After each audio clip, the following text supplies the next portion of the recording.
গঙ্গাসাগর মেলার জন্য বিশেষ ট্রেনের ব্যবস্থা পূর্ব রেলের। 12 থেকে 17 জানুয়ারি পর্যন্ত একাধিক স্পেশাল ট্রেন থাকছে। 12টি স্পেশাল লোকাল ট্রেন চলবে। মেলা উপলক্ষে শিয়ালদহ দক্ষিণ থেকে 3টি, কলকাতা স্টেশন থেকে 2টি ট্রেন চলবে। শাশ্বতী রায় রয়েছেন আমাদের প্রতিনিধি ফোন লাইনে। শাশ্বতী, 12 থেকে 17 জানুয়ারি গঙ্গাসাগর উপলক্ষে একাধিক স্পেশাল ট্রেনের ঘোষণা করা হয়েছে। কি কি স্পেশাল ট্রেন থাকছে যাত্রী সুবিধার্থে?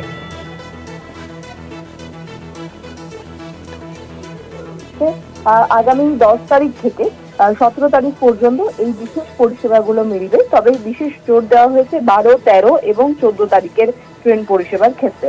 সেক্ষেত্রে এই 12টি স্পেশাল ট্রেনের মধ্যে 3টি ছাড়বে শিয়ালদা দক্ষিণ থেকে, কলকাতা স্টেশন থেকে 2টি, নামখানা থেকে 5টি, লক্ষ্মীকান্তপুর থেকে 1টি এবং কাকদ্বীপ থেকে 1টি ট্রেন ছেড়ে সেটি পৌঁছাবে একেবারে শেষ গন্তব্যে।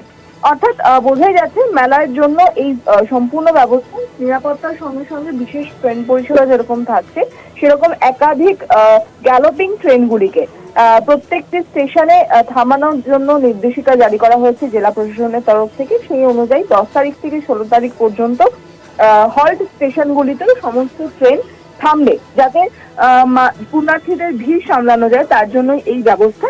যদি প্রয়োজন পড়ে সেক্ষেত্রে পূর্ব রেলের তরফ থেকে আরো বেশ কয়েকটি বিশেষ ট্রেন চালানো হতে পারে। সেক্ষেত্রে যাত্রীদের সংখ্যার উপর নির্ভর করবে সেই ট্রেন পরিষেবা। কিন্তু এই বিশেষ যে 12টি ট্রেনের পরিষেবা, সেই পরিষেবা আগামী 10 তারিখ থেকে 17 তারিখের মধ্যবর্তী সময়ে বিভিন্ন স্টেশন থেকে ছেড়ে পৌঁছাবে গন্তব্যে। ধন্যবাদ শাশ্বতী। প্রতিনিধি শাশ্বতী রায় ছিলেন ফোন লাইনে। 12 থেকে 17 জানুয়ারি পর্যন্ত একাধিক স্পেশাল ট্রেন থাকছে। 12টি স্পেশাল লোকাল ট্রেন চলবে গঙ্গাসাগর মেলা উপলক্ষে।